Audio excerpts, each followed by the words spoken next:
사랑합니다. 이렇게 여러분들 뵙게 돼서 반갑고요. 전인치유 우리 세미나를 통해서 몇 주간의 그런 과정이 결코 길진 않지만 그 짧은 시간 동안 여러분께서 이렇게 오셔가지고 공부도 하고 나눔도 하고 하면서 하나하나 얻어가는 것들이 어떻게 보면 하나의 지식일 수도 있지만 그것이 우리 삶의 일부가 되고 또 하나님을 잘 섬기고 주님께 영광 돌리는 그런 귀한 기회가 되었으면 좋겠습니다. 오늘 제가 해야 될 강의는 통합의학적 관점에서의 전인치유. 전인치유인데 이제 전인치유를 통합의학이라는 관점에서 봤을 때는 어떤 역할들이 있는가 이런 주제로 제가 강의를 할 거고요. 전인이 뭐냐 그리고 치유가 뭐냐, 그게 두 개가 합쳐진 전인치유는 무엇이고, 그 다음에 이제 통합은 무엇이고 통합의학은 무엇이냐, 이런 식으로 이제 진행할 건데요.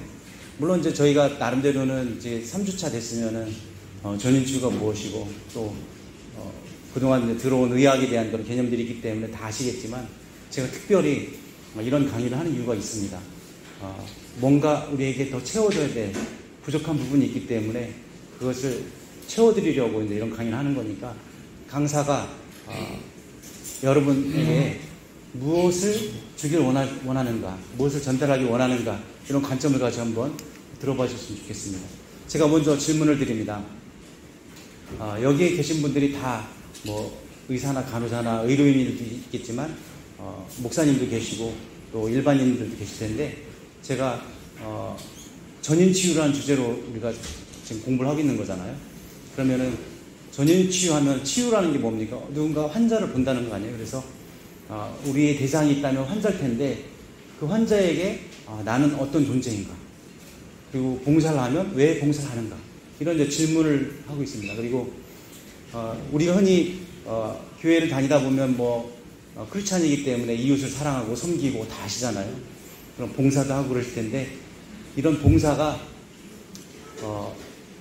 어떤 것을 하는 게 정말 이분들에게 도움이 되는 것인가, 이런 이제 질문을 이제 드리면서 제가 한번 시작을 하겠습니다.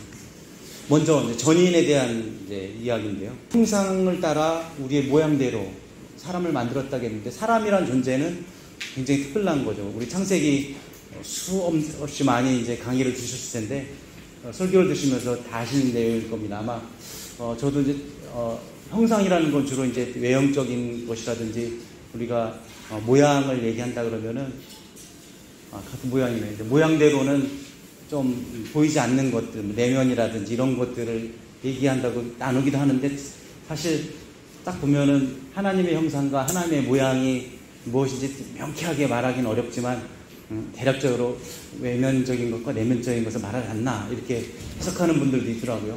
이게 중요한 것이 아니라 그 모양대로 하나님께서 사람을 만들었다는 게 이제 중요한 겁니다. 그래서 사람이란 존재는 세상에 많은 피조물이 있지만 굉장히 특별한 존재다. 이걸 이제 설명드리는 거고, 그 2장에 보면은 생기를 불어넣으셨는데 그것으로 인해서 생명이 되었다. 이 생기가 루아흐죠. 그래서 어떻게 보면 바람이라고 할 수 있고 영이라도 할 수 있는데 이것을 불어넣어서 사람이 되었다. 살아있는 생명체가 되었다. 굉장히 특별한 존재죠. 하나님께서 순수 사람을 이렇게 만들었다는 건 굉장히 의미가 있는 존재라는 것입니다. 성경에 보면 영도 있고 혼도 있고 육도 있고 다 나오죠. 푸니마 그러면은 이제 영이고, 푸시케라는 게 있고, 그다음에 소마라는 게 있는데 단어가 있기 때문에 우리 몸은 영과 혼과 육으로 나뉜다. 이렇게 이제 해석을 하는데요. 사실 이게 영이냐 혼이냐 이게 구분이 어렵거든요. 그래서 어느 부분이 영적인 거고 어느 부분이 혼적인 거냐 굉장히 이제 구분하기는 어렵지만 사람들을 말할 때 영혼과 육체가 있다 이렇게 얘기하면 그건 두 개 아니냐 이렇게 얘기할 수도 있겠죠. 그런데 성경에 또 영혼육이라고 되어 있단 말이에요. 그러면 두 개냐 세 개냐 이렇게 굳이 나누려고 할 게 없고 대부분 이렇게 좀 교집합이 있다고 생각하시면 될 것 같아요. 그래서 제가 해설도 써놨는데 혼과 영을 이야기할 때 그 당시에 이 편지를 읽었던 그 수신자들은 그리스적 사고를 갖고 있어요. 히랍적 사고를 갖고 있었기 때문에 철학적이었고, 그 사람들은 영과 혼이 분명히 구분된다고 생각했기 때문에 그 사람들의 이해를 돕기 위해서 아마 이런 편지를 썼다고 생각을 하는데, 성경의 많은 부분이 혼이라고 되어 있는데 영혼을 말하는 데도 있고요, 영혼인데 영이 떠나가니라 하면서 혼을 또 이야기할 때도 있어요. 그래서 그거 딱 구분이 안 된다는 걸 말씀드리는 거고요. 참고로 요 밑에 나오는 인생들의 혼과 짐승의 혼도 아까 말한 그 생기랑 같은 단어거든요. 그래서 사람은 죽게 되면 위로 올라가고 짐승은 아래로 내려간다, 이런 것이 이제 히브리적 사고인 거죠.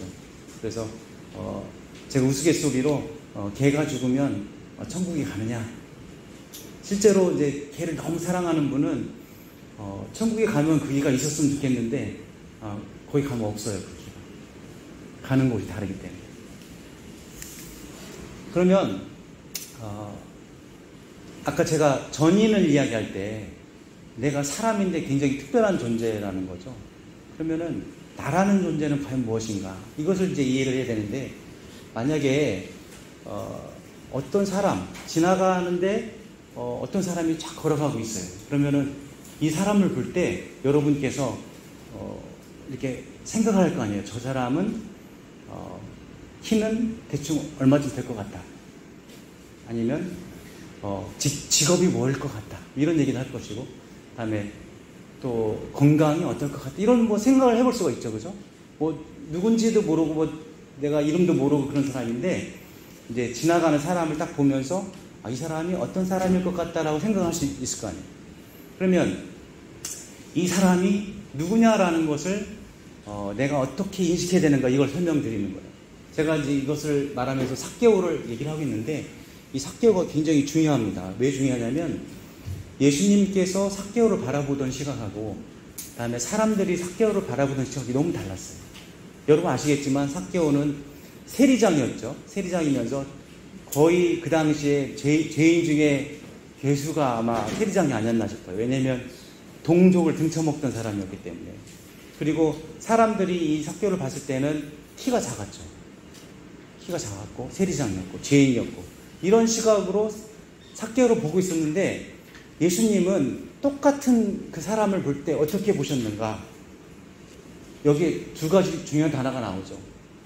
아브라함의 자손과 잃어버린 자라고 이야기를 하겠다는 겁니다. 굉장히 신선하지 않나요? 똑같은 사람인데 쟤는 분명히 죽으면 지옥 갈 거야, 지옥 가는 첫 번째 타자야, 이렇게 생각을 하고 있었는데, 예수님은 그 사람 볼 때 아브라함의 자손이야, 잃어버린 자야. 잃어버렸다는 건 뭐냐면 구원을 받아야 될 사람이라는 뜻이거든요.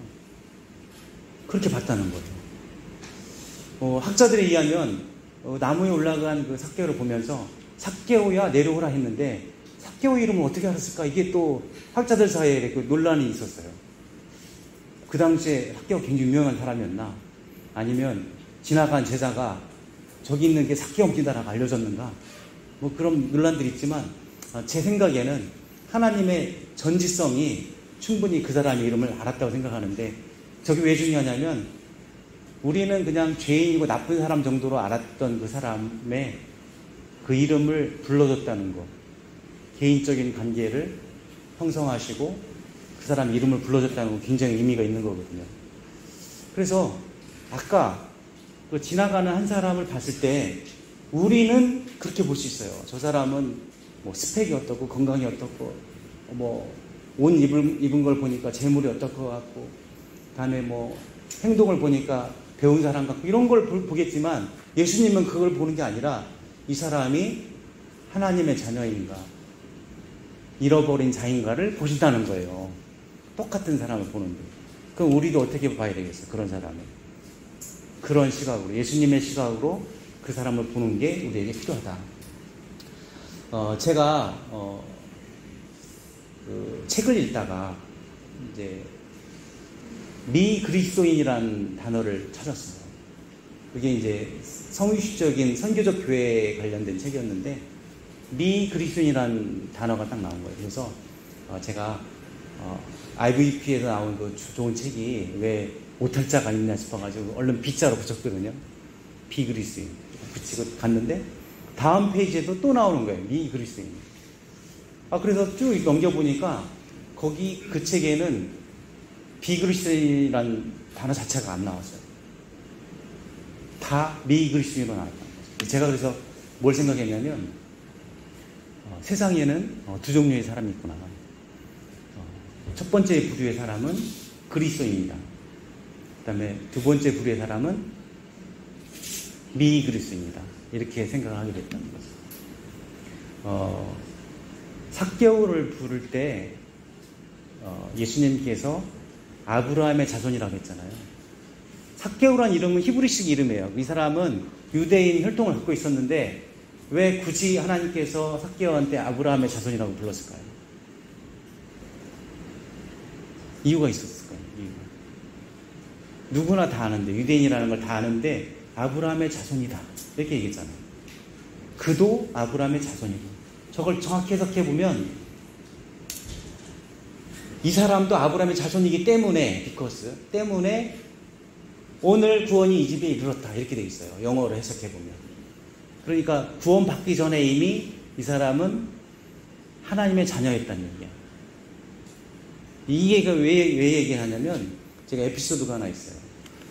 미국에 있을 때 잠깐 제가 선교사로 훈련받으면서 미국에 훈련을 받은 적이 있었는데, 그때 제가 통합을 배우러 갔어요. 통합이 뭔지 1년 동안 통합선교 연구소에 가서 과연 통합이 무엇인가 이거를 이제 고민하면서 기도하면서 이제 훈련을 받고 있었는데, 거기 계신 사모님께서 이 세상의 모든 사람은 하나님의 자녀다 이렇게 얘기를 하시는 거예요. 그래서 저는 그게 납득이 되지 않았어요. 왜냐하면 그 이름을 믿고 영접하는 자에게 하나님의 자녀가 되는 권세를 주셨는데 믿지 않는 사람이 왜 하나님의 자녀냐, 제가 이제 반론을 제기했죠. 그래서 성경에 나오는 모든 하나님의 자녀 구절을 다 찾아가지고 그 사모님한테 보여드렸어요. 봐라. 봐라는 아니에요. 보세요. 이렇게 나와있지 않습니까? 하나님의 자녀가 어찌 다 됩니까? 우리가 예수 그리스도를 영접했을 때 비로소 하나님의 자녀가 되는 겁니다. 이렇게 얘기를 했는데, 제가 너무 논리적으로 얘기하니까 반박은 못 하시지만 그게 아니라는 거예요, 자꾸. 그래서 제가 이 삭개오를 묵상하다가 예수님께서 그를 아브라함의 자녀로 본 그 시각이 바로 그런 게 아닌가 생각을 했어요. 다 죄인인데 여기 나와 있는 대로 예수님을 안 믿으면 마귀의 자식이고 믿으면 하나님의 자식이고, 우리는 그렇게 생각하잖아요. 근데 뭐 예수 안 믿는다고 마귀가 만들었어요, 그 사람을? 아니잖아요. 하나님께서 똑같이 지으시고 사랑하시고 그도 구원받기를 원하는 사람인데. 그래서 잃어버린 자라는 개념 뭐냐면, 돌아온 탕자를 말하는 게 아니라 잃어버렸다는 거죠. 원래는 하나님의 자녀로서 함께 아버지와 함께 복락을 누리며 같이 살던 사람인데, 이 사람이 갑자기 사라졌어. 그래가지고 아버지가 누군지도 모르면서 살고 있는 거야. 이 사람이 잃어버린 자예요.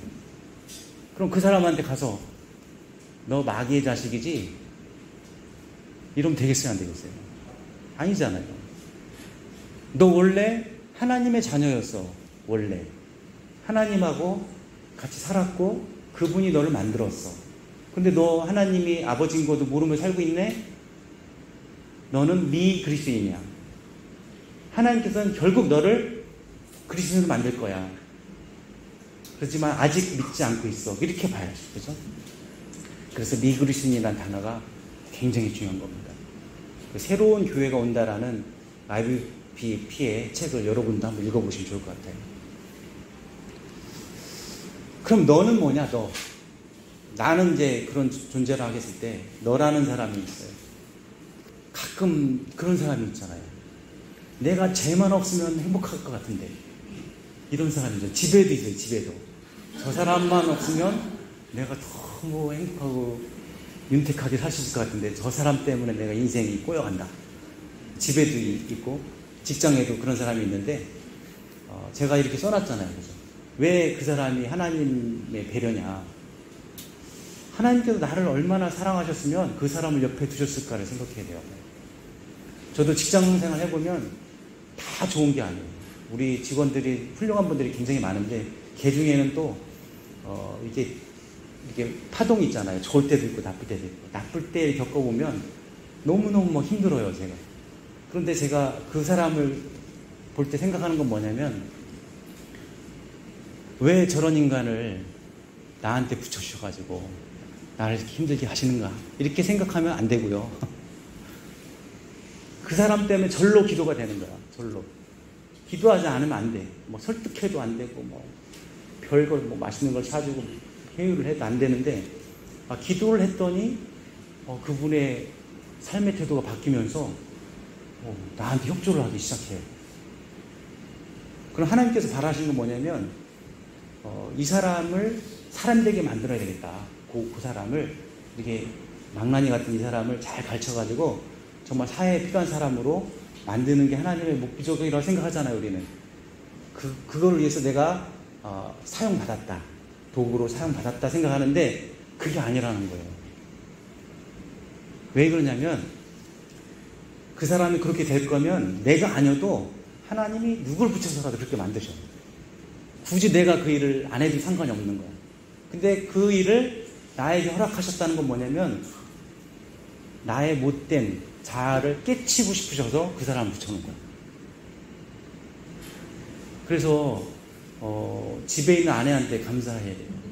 남편께 감사드리세요. 우리 아내도 굉장히 훌륭한 아내지만, 우리 아내님께서 굉장히 저를 많이 구박을 했어요.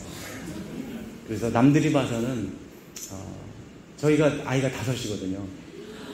뭐 요즘 세상에 5인 가정, 이거 상상도 못할 일인데, 그만큼 남들이 봐서는 너무너무 저희를 부러워해요.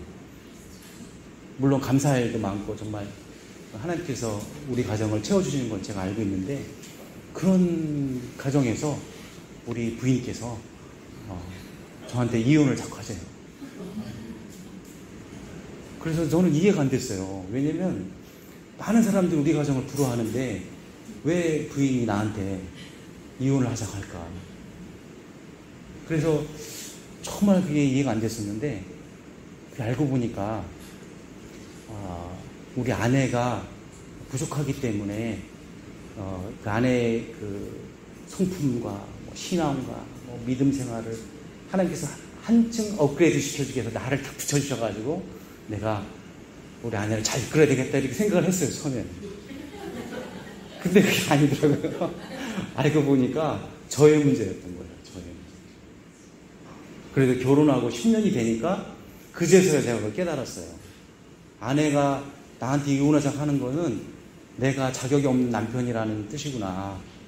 내가 요거를 고쳐야만 같이 살 수가 있구나. 이거를 알게 된 거예요. 그래서 제가 그동안은, 제가 외과 의사다 보니까 그냥 알짜리 없어요. 저는 그냥 칼 같아요. 전혀 양보라는 게 없어요. 왜냐면 양보하면 사람이 죽는데 전혀 양보하지 않아요. 제가 맞다가 하면 무조건 좀 밀고 나가요. 그래서 그 강직한 성품을 가지고 가정생활을 하다 보니까 가정이 힘들었던 거예요. 그래서 제가 큰 깨달음을 갖고 어느 순간 내가 이렇게 말하면 싫어하는구나, 그걸 알게 되고, 같은 말이라도 이건 어때? 이렇게 하기 시작했어요. 그러니까 그 이혼하자는 말이 싹싹하고 있었어요. 뭐냐면, 저 사람이 내 곁에 있는 것, 그것은 나를 다듬고자 싶으셔가지고 거기다 두신 거예요. 결코 우연은 없어요. 다른 말로 말하면 착각하지 마세요. 저 사람을 내가 도와야 저 사람이 산다. 이건 엄청난 착각이에요. 하나님이 그렇게 능력이 없으신 분이 아니에요. 내가 그걸 이 사람이 이렇게 했기 때문에 그나마 이 정도 됐다. 이거는 교만의 극치입니다. 내가 할 일은 아무것도 없어요. 나를 돌아보는 일뿐이에요. 이 사람을 겪으면서 나의 못된 성품을 돌아보고 내가 하나님 앞에서 기도하고 하나님과 관계를 회복해가는 과정을 원하시기 때문에 그 사람을 옆에서 두셨다는 거죠. 그래서 저는 모든 사람을 하나님의 자녀로 보라는 관점과 더불어 내 곁에 있는 모든 사람들, 믿든 안 믿든 이 한 사람 한 사람은 너무너무 소중한데 왜 소중하냐면 하나님이 나를 사랑한다는 증거예요. 내가 기도를 더만 하고 기도 제목 물어보니까 요새 뭐 평안해서 기도할 거 없어요. 이거는 진짜 그 십자가가 어디 간 거예요 도대체. 날마다 제 십자가를 지고 나를 쫓으러 가셨는데 십자가 진 사람이 너무 평안하고 좋고 행복하고 좋아, 이거는 있을 수 없는 일이에요. 크리스찬이. 그런 사람에게 주시는 고난과 힘든 역경들은 하나님이 나를 너무 사랑하셔서 주신 배려라는 것을 기억했으면 좋겠어요. 그래서 인생의 목표를 여러분이 가졌으면 좋겠는데, 내가 하는 일이 직장 생활을 했을 때 달성해야 될 목표가 있다고 생각할지 모르지만 그렇지 않아요. 인생의 목표는 우리 여기 계신 모든 사람에게 명백하게 주어졌어요. 그리고 그것을 이루기 위해서 여러분이 살아야 되는데, 이러한 일들을 하는 이유가 뭔가, 이거를 잘 아셔야 돼요. 뭐 집에서 가장으로서의 역할, 뭐 병원에서 뭐 제가 의사로서 아니면 직원으로서의 역할이 있을 것이고, 이웃사회에서 해야 되는 역할들이 있는데, 그런 어떤 일들을 생각하지 말고 과연 이 일을 내가 왜 해야만 하는가, 이 일이 왜 나에게 주어졌는가의 그 원초적인 그 배우의 근본을 여러분이 생각하시면서 살아야지 이 질문에 대답을 할 수가 있는 거예요. 어느 학생이 이제 막 뛰어가니까 교수님이 학생을 불러 세워가지고 왜 뛰어가는가 이렇게 물어보니까 수업에 늦지 않으려고 뛰고 있습니다, 이 얘기를 했죠. 그러니까 교수가 수업에 왜 안 늦으려고 그러는가 이렇게 물어봤을 거 아니에요. 그러니까 수업에 늦으면 학점이 좋게 나오지 않습니다. 학점을 왜 잘 받으려고 그러지? 학점을 잘 받아야 좋은 직장에 취직할 수 있거든요. 좋은 직장을 왜 가려고 그러지? 좋은 직장에 가야 돈을 많이 벌 거 아니에요. 돈을 왜 많이 벌려고 그러지? 자꾸 물어보니까 막 짜증이 났어요. 잘 먹고 살다가 죽으려고 그럽니다. 소리를 땡 질러버렸어요. 그랬더니 그 교수님이 그러니까 지금 뛰는 것은 죽으려고 뛰고 있는 거군요. 그렇게 얘기를 했다고 그래요. 우스갯소리는 하지만 여러분께서 내가 뛴다면 왜 뛰고 있는가, 과연 이것이 하나님이 보시기에 이 뛰는 거의 의미가 뭔지를 생각해보고 살아야 된다는 거예요. 생각이시 살아야 됩니다. 그래서 좀 뭘 하시더라도, 뭐 교회에서 뭘 하든 뭐 직장에서 뭘 하든 간에 그 일이 그냥 어떤 업적이고 실적이고 이렇게 될 게 아니라 그 일을 통해서 무엇을 이루어야만 하는가를 생각한다면 우리가 좀 그 결과를 생각하지 말고 그 일의 그 과정들을 이제 생각했으면 좋겠는데, 제가 요 밑에 써놓은 요 질문들이 해서는 안 된 질문이에요. 이런 질문을 하시면 안 돼요. 전두왕들이 많죠. 뭐 진돗개 전두왕, 찐빵 전두왕, 뭐 전두왕들이 많은데, 전두왕들의 특징은 뭐냐면 몇 명을 전도했다를 반드시 쓰거든요. 그러면 제 친구 선교사가 세계 곳곳에 이제 흩어져 있는데, 저도 이제 가끔 선교지 가보고 하는데, 얘기를 들어보면 이슬람권에서 10년 열심히 선교하면요, 한 명 얻을까 말까 그래요. 제자가 한 명 생길까 말까 그러는데, 캄보디아 가서 이렇게 설교하고서 예수 믿으실 분 손들어 세우고 뭐 절반이 일어나서 막 할렐루야 아멘 이러고 있어요. 그러면은 나는 선교사인데 몇 명을 제자로 삼았는가? 한 명이 귀하냐? 100명이 귀하냐? 그거를 100배의 가치로 생각하면 안 돼요. 저는 선교사가 되기로 작정한 게 학생 때 진로를 결정할 때 하나님께서 저는 이제 예수를 믿지 않은 상황에서 교회는 다녔지만 믿진 않았어요. 신기하게도. 대학 가서 믿기 시작했거든요. 가서 믿었는데 믿어보니까 너무 좋은 거예요. 그래서 내가 하나님을 위해서 기꺼이 드려야 되겠다. 하나님이 제일 좋아하시는 게 뭘까? 선교사구나. 그럼 나는 선교사가 돼야 되겠다. 아주 심플하게 이렇게 결정을 했어요. 그래서 대학교 4학년 때 이제 무슨 과를 결정해야 되잖아요. 그럼 당연히 외과지. 외과를 해야 가서 수술도 하고 약도 줄 수 있지. 그러니까 외과를 선택을 했죠. 그렇게 준비한 게 17년을 준비를 했어요. 하나님 앞에 헌신하고 내가 선교사 되겠습니다 하고 17년을 준비를 했는데, 저는 그냥 임상과장으로 안양샘병원에 취직이 왔을 때도 나는 그냥 직업이 선교사야. 선교사하고 부업으로 외과를 하고 있었어요. 선교사이기 때문에 뭘 해야 되겠어요? 제자양육 해야죠. 그죠? 전도해야죠. 그래서 제가 한 5년 하고서 이제 선교를 나갔는데, 5년 동안 매주 한 번 나시고 제가 제자 훈련을 했어요.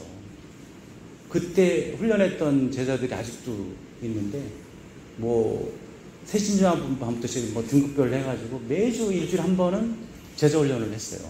그리고 그 전도를 하는데, 저는 촌지는 절대 안 받았거든요. 촌지를 그때만 해도 많이 줬었는데 촌지는 절대로 안 받았어요. 정말 안 받았는데, 대신에 촌지를 주려고 하는 사람에게 제가 5분만 시간을 주세요 이렇게 얘기를 했어요.